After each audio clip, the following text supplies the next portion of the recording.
On today's Supercharged update, we're talking mostly about Tesla. There's potential for price drops, V4 Superchargers just around the corner, and maybe even Steam coming very, very soon. Plus, a small change to the mobile app that's going to make servicing and the whole service experience that little bit better.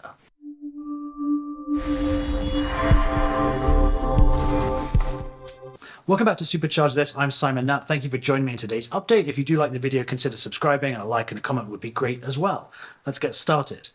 As usual, some of the hottest Tesla takes come from Elon Musk's Twitter presence. In an exchange with a reporter from Daily Car, when asked if he had any plans to lower prices of cars after the pandemic or supply chain matters, Elon responded with, "If inflation calms down, we can lower prices for cars." And this is great news if you're looking to buy a Tesla in 2023. Hopefully by then, the Fed will have found a way to control inflation in the US, which is currently sitting around 9%.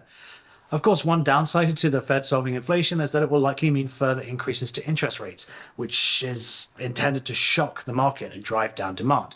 This will obviously have a pretty hefty impact on financing for auto loans. The days of 1% financing or less on a new vehicle are probably gone for a few years. And as with everything, there is a yin to this yang. If you buy a Tesla before the price drops, you could find yourself owing more on your vehicle than it's actually worth, which in the before times was pretty normal. But people seem to have become accustomed to even the least attractive vehicles on the market actually appreciating over the last couple of years.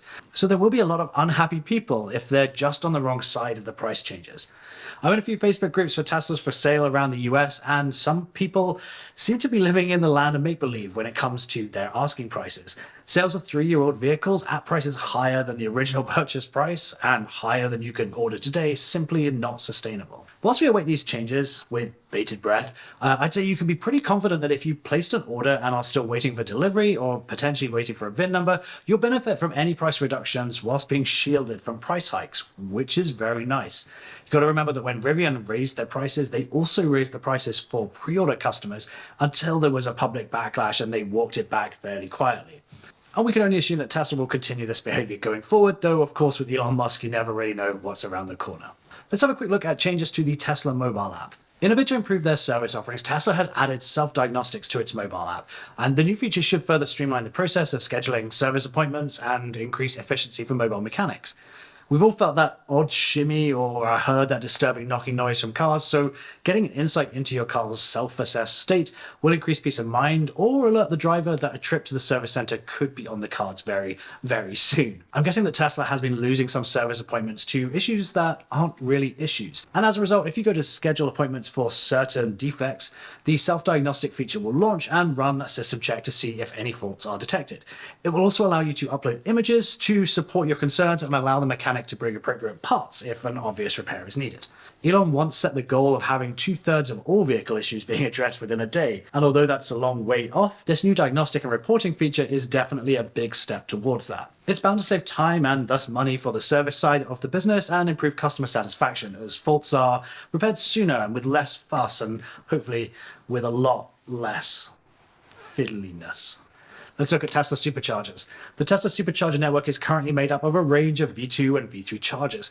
The V2s can pump out 150 kilowatts, but if someone parks next to you, you could end up sharing that 150 between the two of you, which is not ideal. The V3 units upped the game. V3 provides 250 kilowatts of just raw electrons, which depending on your battery level can provide a charge rate of over 1,000 miles per hour. And best of all, you don't have to share with a soul. So what's next in the supercharger evolution? We are starting to have some light shed on the next generation of electron pumps. Firstly, it's all but confirmed that the new superchargers will come equipped with a CCS connector. However, it is yet unknown whether this will be via. Okay. It's unknown if this will be via a separate secondary cable or whether it will have one of those like one cable, two uses adapters. The sort of thing you see with a USB cable that has a USB-C port, but also has a little attachment that can use micro USB or lightning. It will probably be cheaper than doing two cables, but will it be as efficient? We'll have to see what they come out with. We can also expect the max output of V4 Superchargers to be increased to optimize the charging curve of newer vehicles. In an ideal world, users would arrive at a supercharger or fast DC charger with around 10% state of charge and use the highest peak charge rate from the charging curve to get from 10 to 70 or 80% before heading off on its way. Increasing the kilowatt output from the charger and the cooling of the charging cord and cable will allow newer cars to be charged up and on their way in the shortest possible time, improving throughput, reducing wait times, and thus improving the profitability of the supercharging network. We're still waiting for more details on how the Giga Austin 4680 Model Ys charge on V3 Superchargers.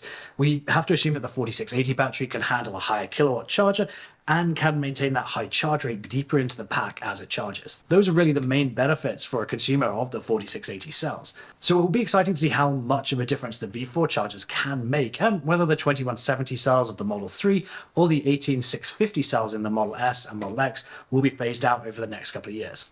Once the 4680 production ramp is complete, Tesla will have a lot of cells and can hopefully start to match demand. Of course, those cells do have to go into more models, with the Cybertruck and the Semi both entering production in 2023. Allegedly, no guarantees. Terms and conditions apply. There really is a lot of Tesla news to go through today, so bear with me.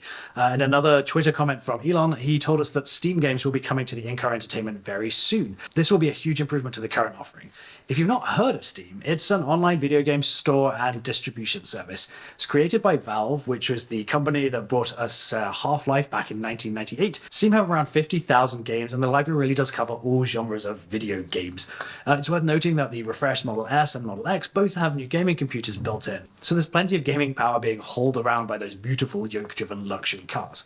Elon said they should be able to demo the Steam integration next month, which would be August. However, I imagine we won't see it until the AI Day at the end of September. But whilst having Steam on board is great, Elon isn't content with serving other people's games. In fact, Tesla is working on the Tesla Arcade, and they have teams in both Seattle and Austin, basically building a fully fledged proprietary game catalog.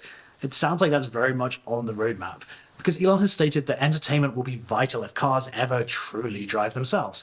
Something that he claims will be possible by the end of this year, but I don't think even he believes that. Alright, that's enough for Tesla talk for today. Let's look at today's honourable mention. Polestar CEO Thomas Ingenlath, your man Thomas at Polestar, has revealed the pricing of the Polestar 3 SUV. The 3 will be the first model that they actually build here in the United States, in their new facility in South Carolina. Everything about Polestar vehicles exudes premium design and has strong consideration of materials. You can see the Volvo heritage. Simple but high-end really is the core of their design language, and the Polestar 3 is no exception.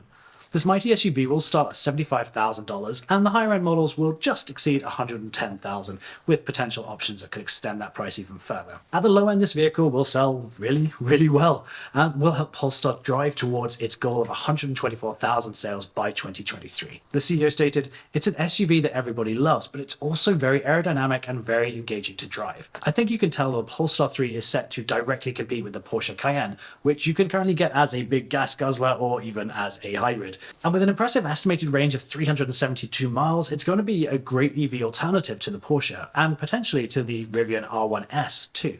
That's it for this Supercharged update. If you've made it this far, thank you so much. Please consider a like and a subscribe, and get in touch in the comments as well. And I will see you in the next one.